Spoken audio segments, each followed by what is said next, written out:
Muito boa noite a todos, em especial aos nossos amigos da Sociedade Espírita Jesus. É um prazer estar mais uma vez aqui com os irmãos. Como é de praxe nos nossos encontros, gostaria de convidar os amigos para acompanharem numa breve e singela oração. Pai amado, ilumina-nos e ampara-nos na nossa caminhada. Inspira-nos a verdade, a luz, o conhecimento e a espiritualidade, para que, enxergando o mundo pelos olhos do Espírito, possamos entender o que não entendíamos, ver o que não víamos, ouvir o que não ouvíamos, e com isso acertar onde antes errávamos.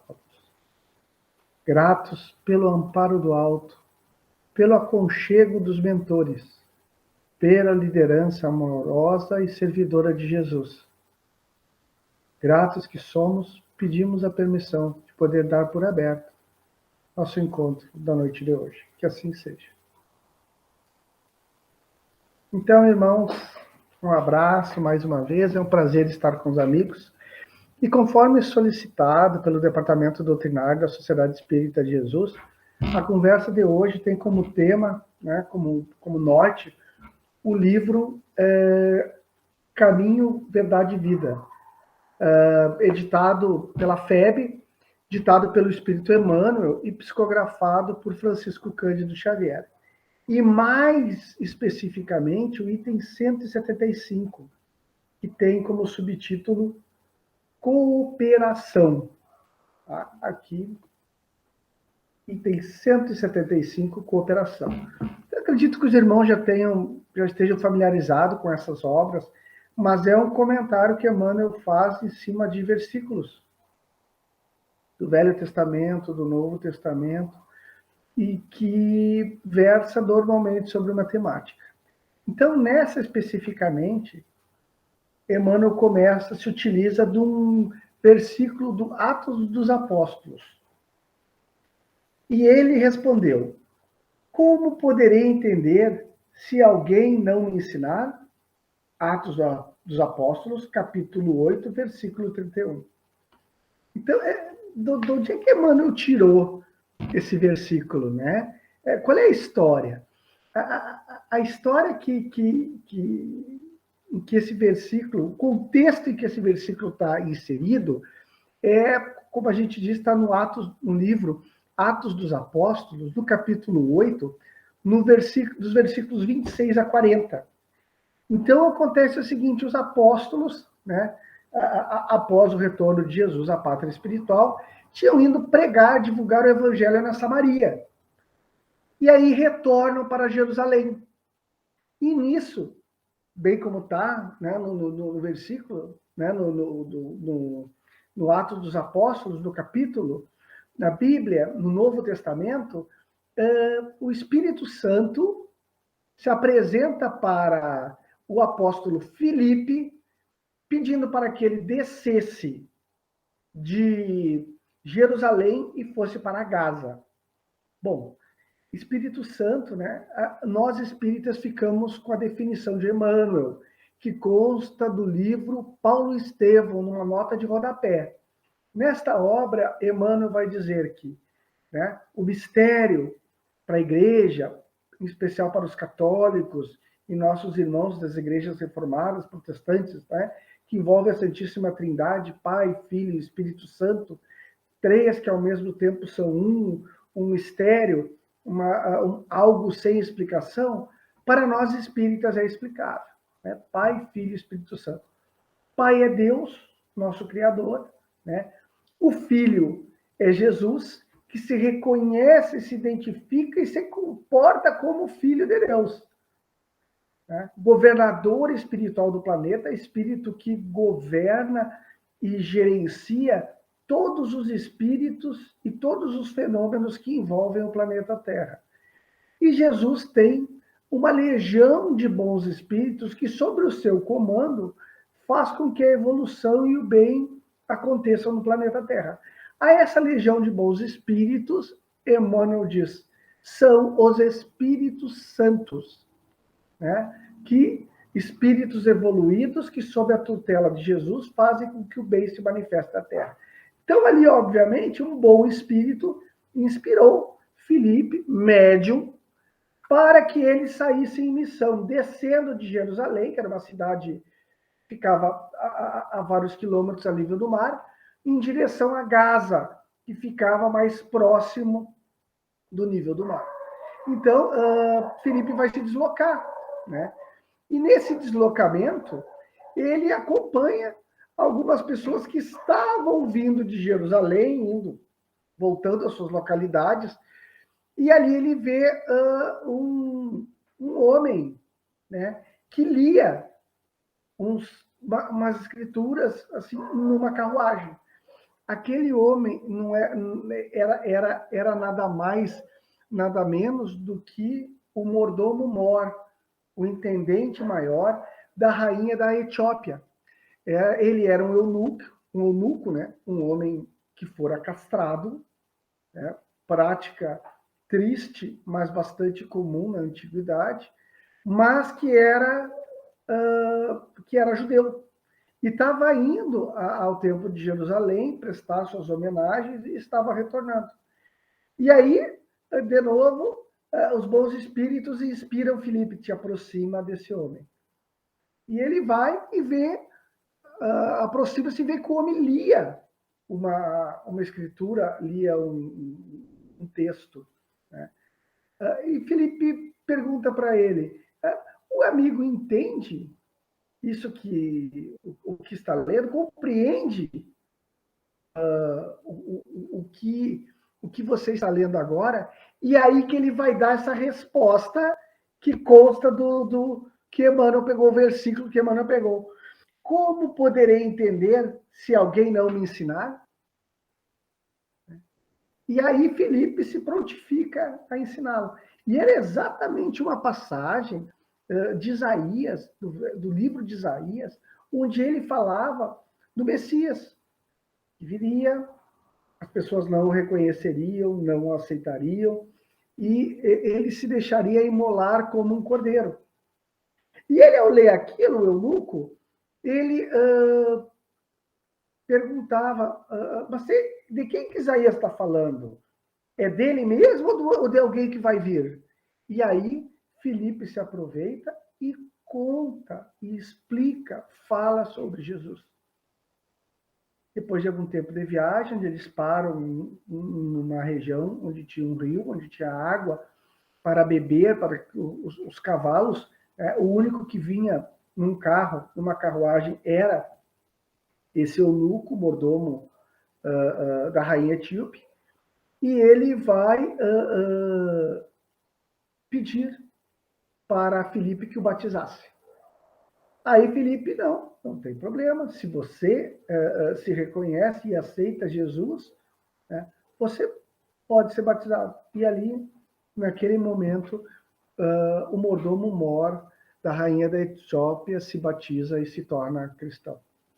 É uma passagem muito bonita, onde nós vemos os apóstolos servindo como multiplicadores, como educadores, como mensageiros da Boa Nova.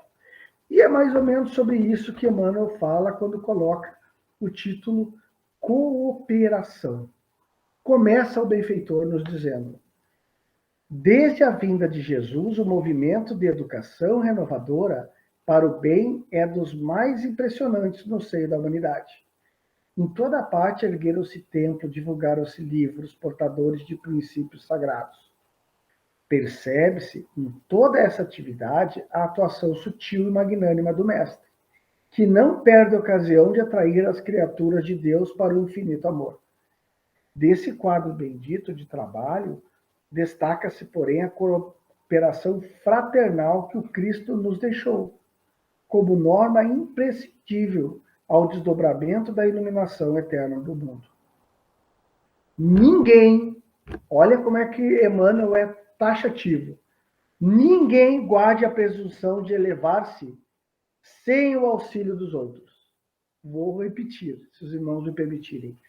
Ninguém guarde a presunção de elevar-se sem o auxílio dos outros, embora não deva buscar a condição parasitária para a ascensão. Referimos-nos à solidariedade, ao amparo proveitoso, ao concurso edificante. Os que aprendem alguma coisa sempre se valem dos homens que já passaram e não seguem além se lhes falta o interesse dos contemporâneos, ainda que esse interesse seja mínimo. Então, Emmanuel salienta e usa essa passagem de Filipe para nos salientar a importância de sermos solidários com relação ao conhecimento espiritual. Se nós hoje temos acesso à doutrina espírita, é que espíritos, amigos, encarnados ou desencarnados, que nos antecederam, plantaram a semente e multiplicaram em nós o conhecimento da doutrina. Almas fraternas e caridosas gastaram seu tempo, seu esforço, sua atenção em prol da semente do Evangelho, da vinha da doutrina espírita, que hoje frutifica em bagas de consolo e esclarecimento em nossos corações e mentes.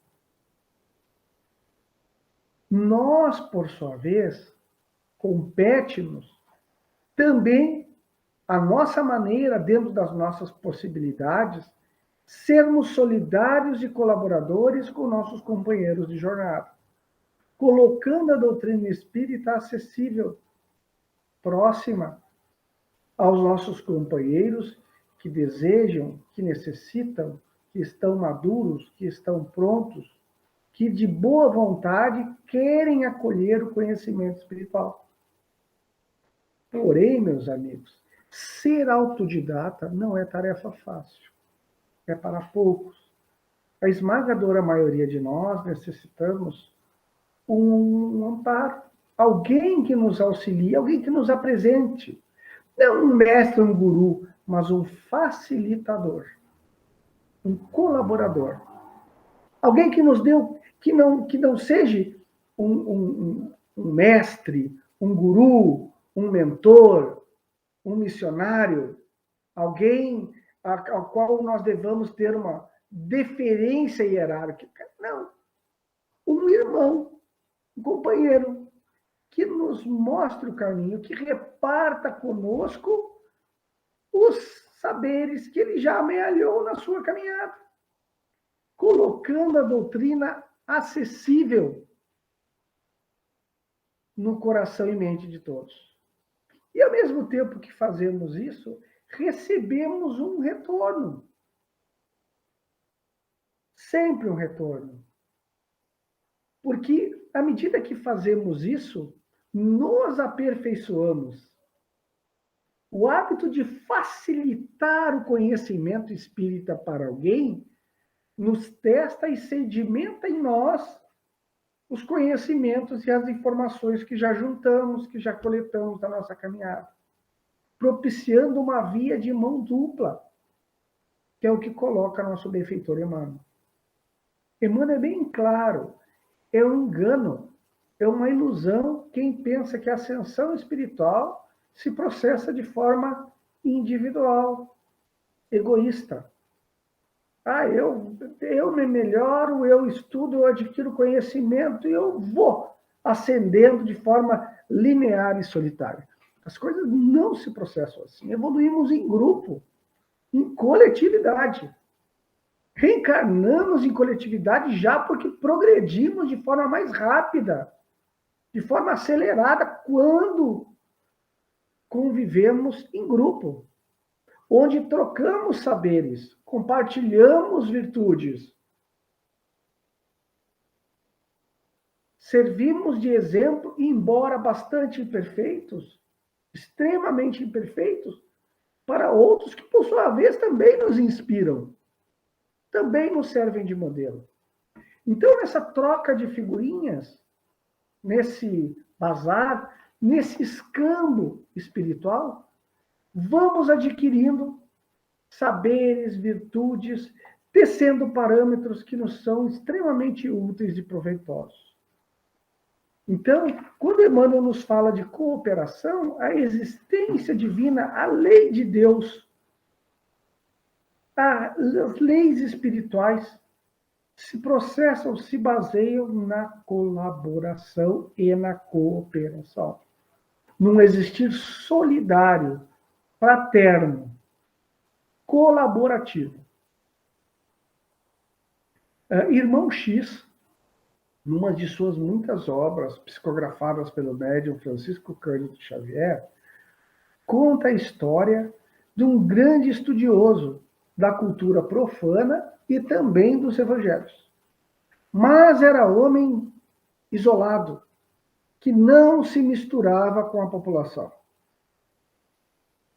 Ao retornar à pátria espiritual, esperava que as portas do reino dos céus para ele se abrissem e ele fosse recebido por arcanjos, serafins, se não pelo próprio Jesus ou pelo próprio Criador. E qual tristeza ele vê que no seu retorno à verdadeira vida, ele se encontrava preso às regiões inferiores. Após algum tempo, esse espírito foi atendido por entidades socorristas. Após ouvir com paciência seu queixume, suas reclamações, onde ele elencava todo o seu conhecimento adquirido, falava das religiões antigas, dissertava sobre os princípios do judaísmo, debatia e recitava de forma precisa os textos evangélicos e demonstrava noções bastante profundas das religiões espiritualistas contemporâneas. De forma que, ao explanar e ao demonstrar todo o seu conhecimento espiritual, a inconformidade com a sua situação na erraticidade. O benfeitor amoroso, após ouvir todo o queixume, manifestou-se de forma delicada, porém enérgica e firme. Ah, meu irmão, sabemos que o conhecimento não lhe falta. O estudo foi sua companheira e a dedicação à religião e à espiritualidade pulsa em suas veias. No entanto, o irmão se assemelha a um belo e maravilhoso navio, de casco poderoso, de popa firme, de proa sólida, de mastros robustos e vela poderosa, de cordame seguro e tripulação capacitada, mas que nunca saiu do porto para singrar os mares, sejam os bravios, sejam os de bonança, tranquilos. O irmão possui conhecimento, no entanto, nada repartiu. Ninguém consolou, ninguém foi esclarecido. Então, meu amigo, retorne à vida terrestre e divida com seus companheiros de jornada as bênçãos de luz e o saber que já adquiriu.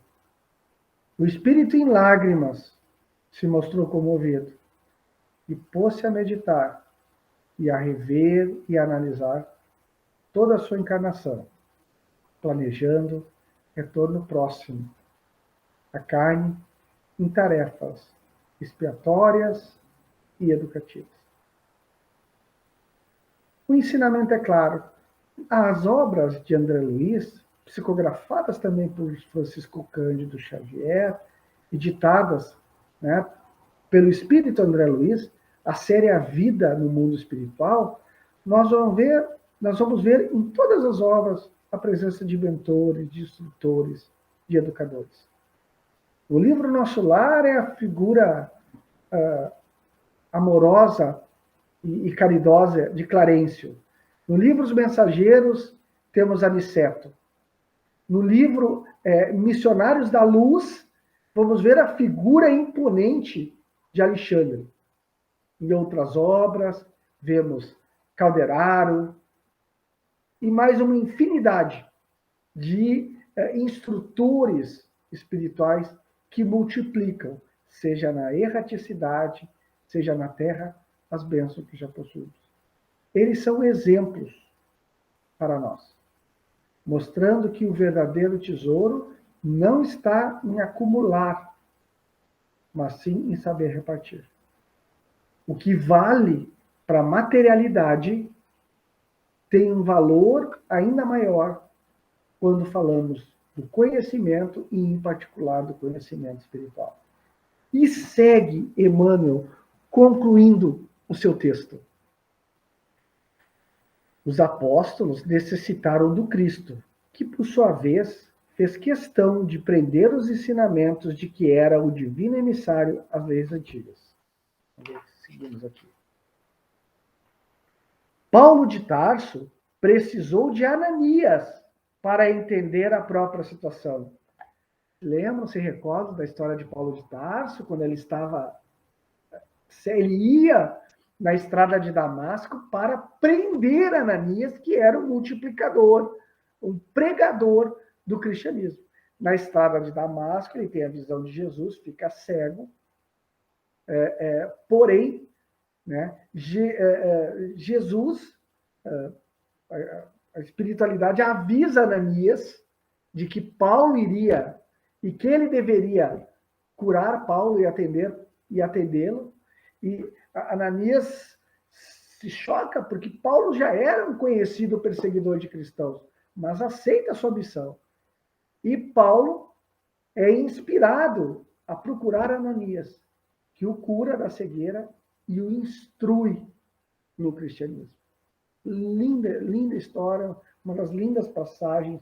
Recomendamos o livro Paulo e Estevão, psicografado por Francisco Cândido Xavier, ditado pelo Espírito Emmanuel. Considerado pelo próprio Chico o mais belo romance que ele psicografou pela pena de Emmanuel. Observamos o versículo acima, extraído dos Atos dos Apóstolos. Filipe achava-se despreocupado quando um anjo do Senhor o mandou para o caminho que descia de Jerusalém para Gaza. O discípulo atende e aí encontra um homem que lia a lei sem compreendê-la. E entram ambos em santificado esforço de cooperação. Ninguém permanece abandonado. Os mensageiros do Cristo socorrem sempre nas estradas mais desertas. É necessário, porém, que a alma aceite a sua condição de necessidade e não despreze o ato de aprender com humildade. Pois não devemos esquecer, por meio do texto evangélico, que o mendigo do entendimento era o mordomo-mor da rainha dos etíopes, superintendente de todos os seus tesouros. Além disso, ele ia de carro, Filipe a pé. Então, Emmanuel conclui nos chamando a atenção de que o mendigo da espiritualidade, quer dizer, aquele que pedia a esmola do conhecimento espiritual, aquele que era pobre em conhecimento acerca da realidade do espírito, porém estava em condição humilde, solicitando a migalha, o óbolo do conhecimento, era rico e poderoso na terra. Rico e poderoso na terra. E Filipe, que era pobre na terra, era rico, sábio de tesouros espirituais. E aí Filipe exerce uma ação educativa.